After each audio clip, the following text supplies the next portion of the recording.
안녕하십니까. 제가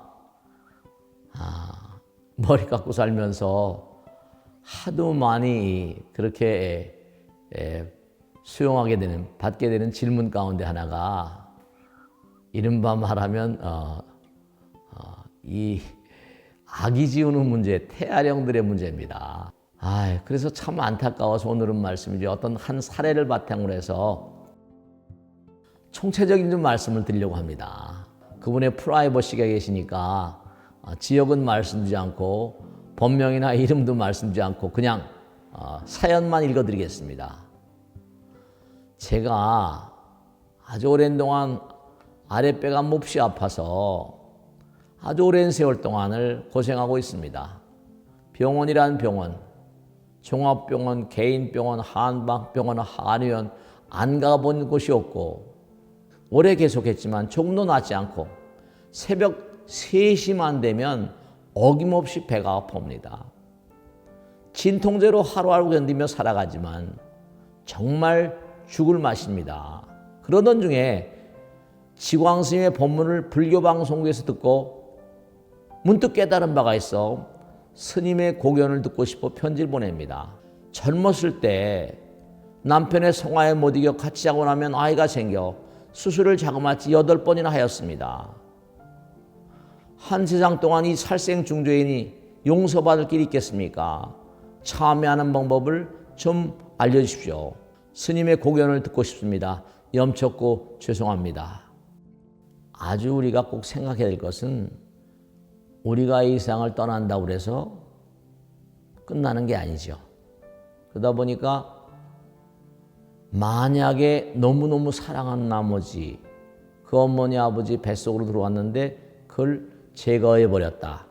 그러면 그들의 마음 가운데 애석하고 애달프고 슬픈 마음들, 우리가 흡사 스마트폰 같은 데 보면 전파에 마음이 실린 것처럼 기라키, 그게 이제 우리 몸은 전부 다 기로 돼 있거든요. 그러면 그게 이제 이른바 말하면 어머니 아버지에게 사랑하는 마음으로 그 뱃속에 들어왔는데 그걸 우리가 뭔가하니 뭔가 그를 애를 낳을 만한 상황이 안 된다고 제거했다. 그러면 그 다음에 음으로 양으로 섭섭함이, 우리가 살아있는데도 누가 나한테 섭섭한 마음을 가지면 내 마음도 찜찜하잖아요. 누가 나한테 대해서 뭔가 부정적인 마음을 가지면 내 마음도 별로 좋지가 않아요. 허공에서 계속 그러한 길을 자꾸만 나에게 날리게 되면 음으로 양으로 몸에 타격이 오는데 그 뱃속에 들어와 가지고 생명으로 잉태돼야만 되는데 그걸 안 했을 경우에 섭섭함이 계속 쇄도하게 되면 온 몸에 여러 가지 장부에 문제성을 일으킬 수가 있고, 그게 이제 이른바 말하면 특정 부위가 아니라 별하별 증상이 다 있죠. 별하별 증상이 다 있는데 첫째로 뭐냐면 좀 충동적이에요. 신경질적이고 짜증을 많이 내고 마음이 불안하고 초조하고 잠을 잘 못 이뤄요. 그러니까 병원에 가서 여러 가지 진단을 받아서 나오지만은 이게 어떻게 아픈 거를 장소를 정할 수가 없어요. 그 다음에 뭔가 하니 내가 여러 번 아일지도 그러니까 몸에 이상이 있어가지고 병원에 가서 진단해 보니까 자궁에 이상이 있다. 그 자궁에 뭔가 혹이 생겼다거나 암이라고 그러면 제거하잖아요. 그러면 그 다음에 그 아이가 더 이상 들어설 자리가 없게 되면 살해의 어떤 마음 가진 것 같은 걸 내가 체험한 적이 있어요. 아이가 몇 번을 지우고 나니까 그 다음 어떻게 되는 거 아니? 어미의 목을 누르는 거예요. 어미의 목을 누르고 잠을 못 자게 하고 불면증에 시달리는 그런 분들도 여러 번 봤어요. 그러니까 이게 그냥 지우는 게 아니라 그 아이 지운 그 영혼은 너무나 나와 긴밀한 인연이 있던 그런 과거생의 인연을 다 이루지 못했기 때문에 계속 괴롭힘을 줘요. 그렇기 때문에 이게 병발증이라는 게 무슨 한 가지 두 가지가 아니라 상황 자체, 생활 자체를 대단히 불건강하게 만들어요. 삶 자체 질이 나빠져요. 그 사람의 성질이 나빠진 것처럼 성질이 나빠지고 성격이 나빠지니까 삶 자체의 질이 대단히 떨어집니다.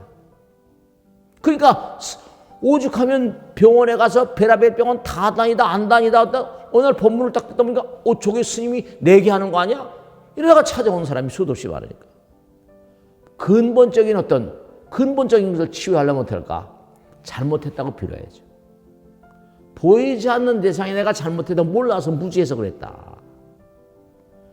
내가 피치 못할 사정 때문에 그랬어. 여러 가지 상황 때문에 그랬는데 네가 이해하고 용서해달라. 그런 방법이라거나 그 아이를 갖다가 긍정적인 마음으로 자꾸만 달랠 수밖에 없고, 그러니까 내가 저 사람에게 잘못했으면 용서를 빌어야지. 그래서 항상 강조하는 게 뭐냐면 마음으로, 모든 게 마음과 마음으로 풀어야 되니까. 그래서 기도를 강조하는 것이고 천도를 강조하는 것이고 법문을 끊임없이 들으면 그 영혼도 이게 내가 이런 마음을 가지고 있어서는 안 되는구나. 그 영혼들도 가르쳐야 돼요. 영혼들도 교육을 시켜야 된다. 살아있는 사람들도 교육을 통해서 이게 내가 잘못했구나 하는 것처럼 돌아가신 분도 아니면 영가들도 뛰어낸 영혼들도 이거 내가 자꾸만 이러면 자기도 이게 죄 짓는 거구나. 자기도 벌 받는 거구나. 왜냐면 떨어져 나간 그 영혼들도 자꾸만 그렇게 붙어 있는 건 그래도 좋지 않아요. 애착령이 되니까. 살아있는 사람들을 자꾸만 괴롭히게 되면 자기도 죄가 지거든. 그 영혼의 앞날도 좋지가 않아요. 그래서 제사 지내는 거고, 기도하고, 천도제 지내는 거고, 법문하고, 그런 방법을 끊임없이 거듭하다 보면 그들의 영혼들도 어느 날 갑자기, 저도 그런 체험을 하도 많이 하다 보니까, 보살님들 모시고 살다 보니까, 천도제를 하다 보면 그 다음에 그 영혼이 이렇게 느낌이 와요. 이게 천도라는 게 이런 거구나. 영가천도라는 게 이런 거구나. 우선 하루에 일정한 시간을 딱 정해놓고 레귤러하게, 바쁘면 시간을 미룬다 하더라도 매일같이 꾸준히 해야 돼요. 잘못했다는 참회를 그저 띄엄띄엄 하는 게, 약도 효과가 나려고 하거나 효과가 나려면 꾸준히 약을 먹어야 되죠. 그 부처님 법을 약이라고 생각하시고, 참회를 뭔가하니 약이라고 생각하시고, 기도를 약이라고 생각하시고, 천도를 약이라고 생각하시고, 자꾸만 약을 먹는 것처럼 기도하고 천도하고 부처님 법문을 따보면 내가 법문 듣는 것은 그 영혼들을 제도하는 것이다. 법약. 그래서 오늘 이렇게 질문을 해주신 분을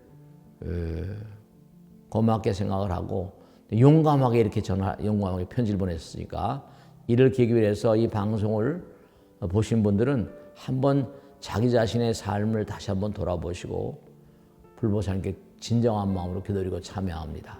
이런 마음으로 살아가시면 점차점차 몸과 마음이 나름대로 기도드리는 것만큼 그렇게 회차될 것이라 제가 말씀드리고 싶습니다. 오늘은 여기서 모두 줄이고요. 또 기도하는 마음으로 다음에 또 상황이 되면 또 만나뵙도록 하겠습니다. 여기서 모두 주겠습니다. 고맙습니다. 네.